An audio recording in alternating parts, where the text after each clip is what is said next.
Plaintiff Christy JENNEWEIN says she bought a car from the defendant's car lot, and it broke down within a week.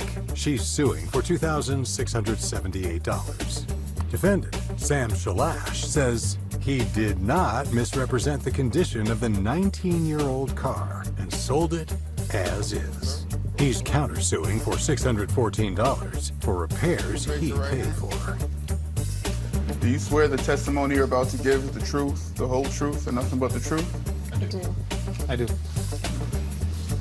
All rise. The Honorable Judge Jerry Springer now presiding. Good morning, Judge. Good morning, Najee. You have case number 24 on the docket, JENNEWEIN versus Shalash. Okay, we have the plaintiff, and that is your son? This is Ryan, my son. Ryan, your son. And you are suing the defendant, Mr. Shalash, in the amount of $2,678 for the value of a car. Yes. But, Mr. Shalash, you are countersuing in the amount of $614 for car repairs. Okay, I'll start with you. In January, I was in desperate need of a new car. My van had a cracked block, and the heater wasn't working. I was freezing. Didn't have a lot of money, but my son found a car on his app that we wanted to go look at, and it was for sale by owner with an address. Right. And we ended up on Sam's used car lot, which surprised us, I think. Oh, because you thought it was... I thought it was a for sale by owner, so it was kind of, we started out a little bit of a bait and switch just from the get-go. I never represented that this car was being sold by owner and not by a used car dealership. I never claimed that it was a residential place that was selling the car, so I don't know why they're saying that versus the dealership. I own the dealership. It's my dealership. The And app it was on was a for sale by owner. No, he's talking now. I'm sorry. I list all these vehicles the same exact way. Most of it is on social media, Let Go and Facebook Marketplace, and that's where they found the vehicle. We looked around the lot because I was really in need of the car. Sure. And I saw a little red Sportage that I went to have a test drive in. So you did have a test drive? I did take a test drive. First of all, how old was the car? What it was an model? older car. It was 2000. 2000? Sportage. Yes, it was older. So the car was 19 years old to begin with? We test drove the vehicle with Mr. Shalash in the vehicle. Yes. Right away while we were test driving it, we felt somewhat of a shake and we heard a little bit of a rattle. Yeah. At that point we addressed... And you were rolling? Yeah. So yeah, we were driving right on the road. Shake, rattle, and roll. Yeah, shake, rattle, and roll. Your Honor. But you get a bonus for laughing at every joke I give. So keep them coming. Go ahead. So we felt a little bit of a shake, heard a little bit of a rattle, and like I said, Mr. Shalash was in the vehicle with us at the time during the test drive. Yes. I never rode with them in the vehicle. They took the test drive by themselves. You weren't in the car with them when they test drove it? No, because there's a test drive agreement that we sign. I take a photocopy of their driver's license, and I give them the freedom to talk amongst themselves and Your Honor, that's kind of not do. true. He absolutely test drove. But I he believe. He went in the car with us. I believe when they came back, they may have mentioned something about a rattle, and I hopped in the car to hear what it is that they were complaining about, and it's probably very much true. Like you said, it's 19 years old. Okay, so we're just talking about whether he went in the second time. Okay, so that factually isn't that much of a dispute. He did go in the car to hear the rattle, etc. Absolutely. Did you kick the tires? Did you, other than the test drive, did you look at... We did. Actually, I brought a set of ramps. Now, mind you, it was 17 degrees outside. Is that like a jack that lifts it up? And actually, I don't know much about cars either, Your Honor. But, yeah, we had little ramps that you drive up on, and I actually was able to crawl under the vehicle. I was looking for, So you looked at it? As much as I could. Now, again, it was 17 degrees, 6 inches of snow, and I'm on the ground. I don't have a light. I'm not a mechanic. I thought it was the tire. There's a tire on the back that is attached to the door. And maybe that And I was thought rattling. that was the rattle. And we actually went into the office, and, you know, before I signed my paperwork with him, I just, I looked Sam in the eye, and I said, Sam, I don't know anything about cars. I just want to know that the bottom's not going to fall out of this car. And, you know, and he said, Christy, I have my cars looked over by my mechanic. Don't worry, the bottom's not going to fall out of the car. What happened now? Then 2 days later, the bottom fell out of the car. The bottom did fall out? It did fall out of the car. So I'd like to take a picture. And how much was the price? I paid $2,500. $2,500 for the car. And 2 actually, days later. this is what the car actually looked like underneath. The frame was horrible. It fell out in the middle of the highway. Yeah, that. I had to try okay. to get over. It was pretty scary. Yeah. I had my dog in the car. My mother was put in pretty precarious, dangerous situations. You didn't see any of this when you looked under the car? Well, I mean, it wasn't broken when I looked Yeah. at it. I mean, you could see it when you lifted up a car Yeah. on a rack. And we actually did try to get it to an automotive place, but we couldn't get it in that day. And I was so anxious to get a car because it was freezing out and we Sure. didn't have a heater.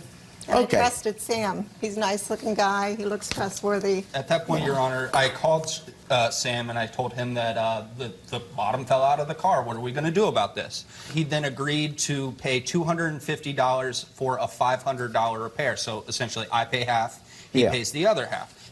And that manifold or the drive shaft Yeah. that was supposed to be repaired, they just cut it out and threw it away. Yeah, this So repair was not a I repair paid at for a all. repair of what was a four-wheel drive car that they turned into a two-wheel drive car and just threw the parts out. So to me, it just kind of shows he's dishonest. Yeah. And Your Honor, I asked for a work order several times and he did not provide one. The work order is right here, and they did ask for a copy of it, and they got a copy of the work order. No, That's we did not true, not. Your Honor. No, we did not. So I have the receipt. Okay. I have the work order that was given to me by the mechanic that repaired their vehicle. And it was only a suggestion by me that they take it to this mechanic because I know him very well. Ryan and Christy showed up.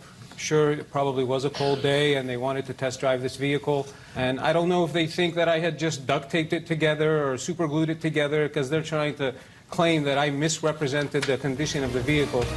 Mind you, the dealership is in Dayton. That vehicle came from Columbus, Ohio, and we drive the vehicles ourselves. We drive them from Columbus to Dayton. They started the car right up when they went to go on the test drive. They drove it and came back. There's no way that that is the condition that it was in. You said that you would help them. Your Honor, I suggested that they take it to the mechanic that I know well. This entity is completely separate from me. I did not repair the vehicle at all. It That's was, not the way he represented they it. towed it to this place, and I have the evidence of the work order that they claim that they All never right. received. What Not is the even on- $614 you're suing them for? Yes. I became the messenger between them and the mechanic. And I ended up paying because Ryan tried to indirectly threaten that he would cancel the check because they paid with a check.